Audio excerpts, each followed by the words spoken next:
je voudrais replacer en fait l'arrivée massive des capitaux canadiens sur, disons, les gisements et les exploitations minières à l'échelle planétaire. Parce que bon, évidemment, on peut parler de l'Afrique, on peut parler de l'Amérique latine, mais aussi, on peut parler aussi de l'Indonésie, on peut éventuellement parler de l'Europe de l'Est, on peut parler aussi des États-Unis, et puis on peut parler du Canada lui-même, qui sont en fait les grandes régions où se déroule actuellement une sorte de nouvelle ruée vers les ressources minières, et dans laquelle le Canada joue un très grand rôle pour justement une des raisons que Alain vient d'expliquer, pour la simple raison que le Canada est une sorte de plateforme privilégiée à partir de laquelle des sociétés qui ne sont pas nécessairement canadiennes de par leurs capitaux pilotent des projets au sud. Et ça va même très loin en fait, parce que quand on examine les sociétés minières qui sont présentes à la Bourse de Toronto, on se rend compte que certaines sociétés n'ont même pas de propriété au Canada. C'est-à-dire qu'elles n'ont des propriétés qu'au sud. Elles sont inscrites au Canada, elles ont des capitaux qui ne viennent même pas du Canada, et elles ont des projets qui ne sont même pas au Canada. Donc elles ne sont canadiennes que par leur inscription financière. Et bon, par exemple, on peut citer d'autres chiffres. On peut dire aussi que parmi les projets miniers qui sont financés à la Bourse de Toronto, il y en a 50% qui sont financés à l'étranger, en dehors du Canada. Donc ça montre bien que on a ici au Canada une structure particulière qui est attractive d'un certain nombre de points de vue pour des investisseurs du secteur minier. Et eh bien, ça amène en fait à la réflexion suivante, c'est pourquoi eh bien, est-ce que le Canada, quel type de conditions fournit le Canada pour être aussi attractif et pour que des Suédois ou des Mauriciens ou des Japonais eh bien, décident, plutôt que de piloter des projets à l'étranger, des projets miniers à l'étranger depuis leur propre juridiction, eh bien, décident de passer par le Canada. Et donc, bon, Alain en a parlé brièvement. Il y a une succession d'avantages que fournit, disons, la juridiction canadienne. Ça va d'avantages fiscaux très importants.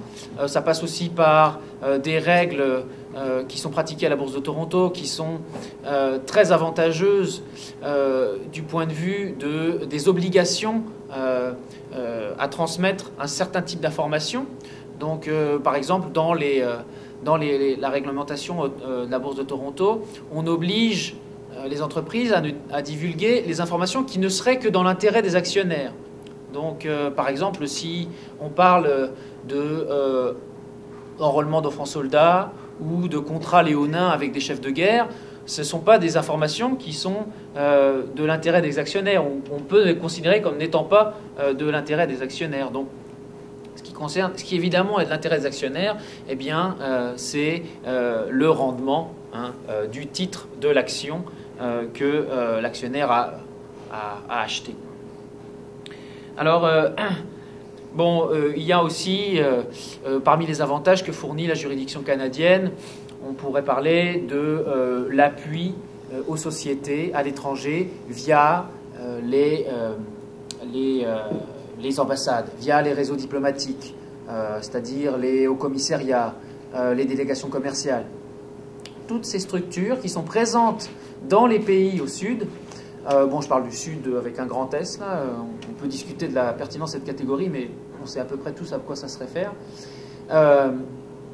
Donc, les réseaux d'ambassades qui, généralement, préparent le terrain, assurent une certaine forme de lobbying auprès des gouvernements locaux, fait en fait l'office de courroie de transmission entre les intérêts du secteur minier canadien et le gouvernement local. Donc il y a une activité diplomatique très intense là et qui travaille en fait sur multiples fronts. En fait, c'est pas seulement le front commercial, la facilitation pour signer des contrats. On peut parler aussi, par exemple, d'accords en termes de coopération internationale, d'appui ponctuel aux communautés. Et donc là, on peut se poser la question si les projets de coopération qui impliquent la construction d'une école, d'un orphelinat ou d'un hôpital ne seraient pas simplement un vernis pour justifier, légitimer l'exploitation minérale qui par ailleurs implique un nombre incalculable de coûts sociaux, environnementaux, psychologiques et en termes de richesse culturelle, puisqu'on peut littéralement parler de destruction de richesse culturelle quand on sait que parfois la construction d'une mine implique le déplacement d'un cimetière ou la destruction de vestiges archéologiques dont on ne connaît même pas la portée historique et la richesse en termes de patrimoine. Alors, c'est un peu cette conjonction de conditions qui fait que le Canada est une place privilégiée. Et alors ça, il faut ajouter bien entendu, qui est sans doute la condition la plus importante, le fait qu'au Canada, il est impossible pour des communautés qui s'estiment lésées dans leur pays par l'exploitation minière, de poursuivre au Canada, devant les tribunaux canadiens, des sociétés qui seraient accusées d'abus de toutes sortes dont a parlé Alain. D'ailleurs, je rajouterais à ces abus, je ne me souviens plus la liste dont tu as parlé, mais on peut parler aussi d'assassinats d'opposants. En Amérique latine, c'est relativement courant. Je crois qu'au cours des 2 ou 3 dernières années, il y en a eu au moins 3 ou 4. On peut aussi parler de l'ignorance ou la fuite devant la justice locale. Et il y a certains cas de société qui sont devant une interdiction juridique de la part de tribunaux locaux d'opérer sur le terrain, mais qui font fi de ces décisions des tribunaux locaux. Et donc, alors c'est là qu'on voit que à la fois ici au Canada, les entreprises ne peuvent pas être poursuivies, et localement, c'est-à-dire dans les pays dans lesquels les entreprises mettent en place leur exploitation, elles peuvent, à leur guise, en général, de par le manque d'institutionnalité de ces pays, manipuler la justice ou tout simplement l'ignorer comme elles veulent.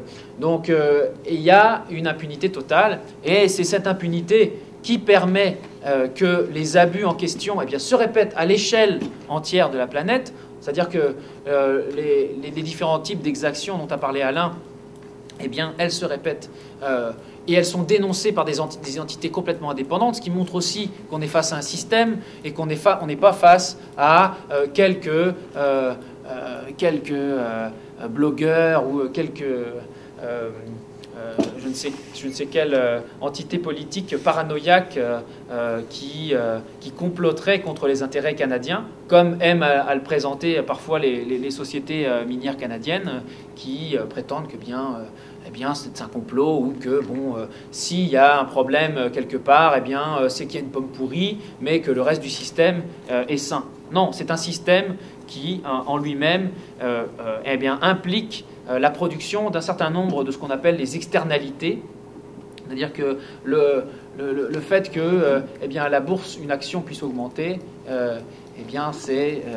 c'est la conséquence de toute une série d'impacts sur le terrain, une série de coûts sociaux, environnementaux, qui ne sont pas compris dans la comptabilité des entreprises. Et c'est ça qui permet au projet d'être rentable.